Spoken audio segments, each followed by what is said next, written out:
Hi there, this is Ranjit, and in this video we'll be doing the unboxing and have a first look at this LeEco Le Max 2. And if you see the box, it says that this is the 4 GB RAM variant that comes with 32 gigabytes of internal storage, and the pricing is not listed, but the 4 GB model that has 4 GB of RAM is going to be sold via Flipkart for 23,000. They also have one more variant that comes with 6 GB of RAM, and in fact this box was opened, though it says 4 GB, it's the 4 GB RAM model, but I did open the box, and this one they have sent me this review on it is actually a 6 GB RAM model. I think so that will be sold for around 28,000. So this is the device itself, and we have this TPU cover that is pre-applied. Let's take that out. So it's just that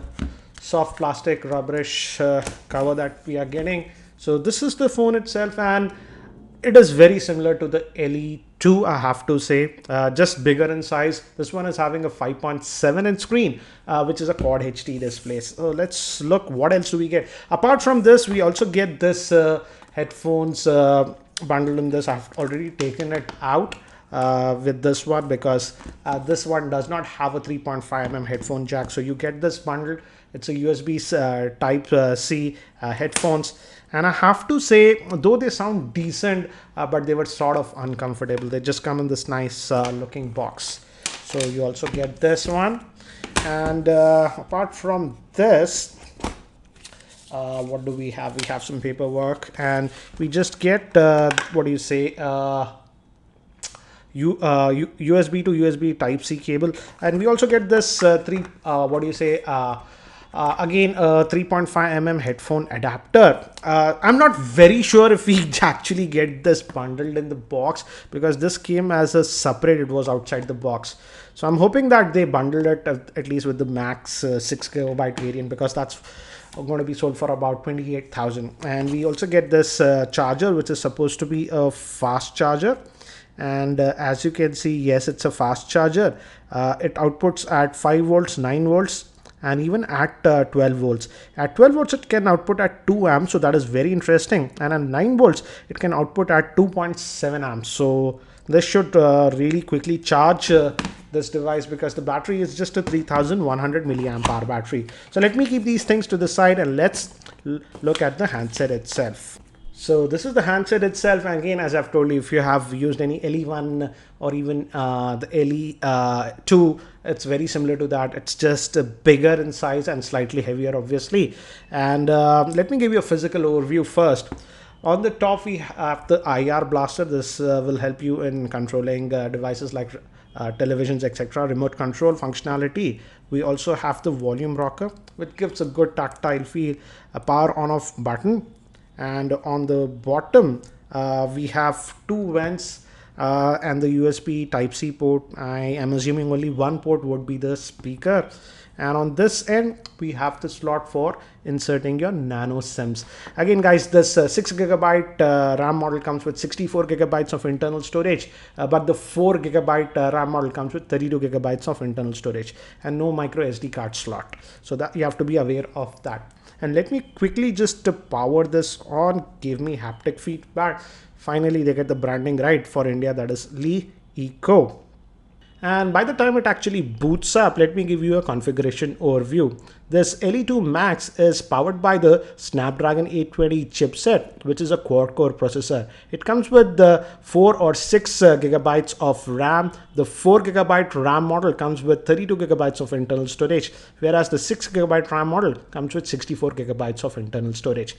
It has a 5.7-inch Quad HD display. The GPU is the Adreno 530 GPU. Moving to the camera, it has a 21 megapixel rear-facing camera with f2.0 lens, and the front-facing camera is an 8 megapixel shooter with f2.2 lens. It also has 24-bit audio DAC, and it also has fingerprint, and it also has a 3100 milliamp hour battery. We can also add a fingerprint because it has a fingerprint scanner. So I'm just trying to set that up. You just tap in multiple times. It gives haptic feedback whenever you tap in. This is very similar to the LE2. It's on the back, and should be done. Multiple drives, and it says it's done. You can also add more fingerprints if you want, and I'll just continue. So this is the first boot of this device. It's been set up, and to give you an idea, guys, this is the 6GB RAM model. If you go over here, as you can see, it says 6GB, and out of that 6GB of RAM, we get about 4.3GB that's available to us. So it'll be interesting to see how it does multitasking, and I'll also compare it with the OnePlus 3 because that also has 6GB of RAM when I do my review. So again, typical custom UI that this one has, the EUI. Not a big fan of it. Even to go to the quick settings, you have to hit this multitasking button, and the toggles are over here, the quick toggles and stuff. And let's look at the settings. And if you go to about the device, as you can see, this is running on the Snapdragon 820 chipset,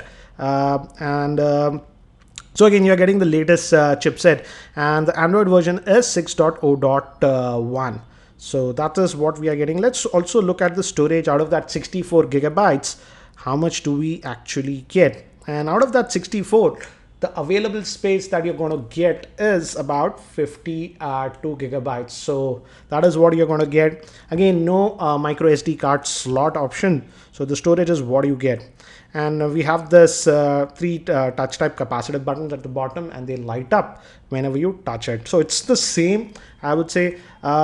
It's slightly heavier, I would say, but manageable in my opinion. And let's look at if this one also has that screen wobbling issue that I had on the LE2. No, this one is a lot better, I would say, at least the 6GB RAM model. With the LE2, if you have watched my other videos, the screen was flexing when you press hard on it. So that was it. So this is not having that issue. So good to see that. And again, there is not a lot of bloatware. Yes, file manager and stuff. And they also have this their LE TV apps and stuff like that. You can get TV content and stuff. You have to register for that. So that is what it is. Let's quickly also look at the browsing. I'm sure it will be really good because it's having that massive 6GB of RAM and the Snapdragon 820 chipset. So this is the default keyboard that we are getting. So it's the Google keyboard by default that we are getting, and gives haptic feedback whenever you use it. So let's try to go to the desktop side. Again, as expected, it's good. So touch response is also good, as you can see. So let's now quickly look at the camera, because the camera has changed. Now it is having a 21 megapixel shooter. And let's see, again, the interface is the same as earlier LeEco phones, so that's not changed. So let's play around with this one, and we have that same tap to focus. And this time I noticed that with earlier LeEco phones, whenever you used to actually use the tap to focus, it used to overexpose, but looks like that's not the problem with this one. As you can see, I'm focusing on this one, and so I have taken some sample shots. So let's quickly look at it, and looks like auto rotation is disabled. I know, yeah, auto rotate was disabled. So let's go. So as you can see, we just took these snaps, and initial impressions, the picture quality looks to be good, but again, we also get that slight bokeh effect. As you can see, I was focusing on this droid and the background is slightly blurred. So I have to test the camera a lot more, but initial impressions, the camera looks to be pretty decent. The front facing camera is supposed to be a 8 megapixel shooter. So guys, that's it for now for the unboxing and quick look at this LE2 Max. If you have any other specific questions around this device, do post them in the YouTube comments below, and I'll try to include them in my review. Thanks for watching. This is Ranjit, and I hope to see you in my next video.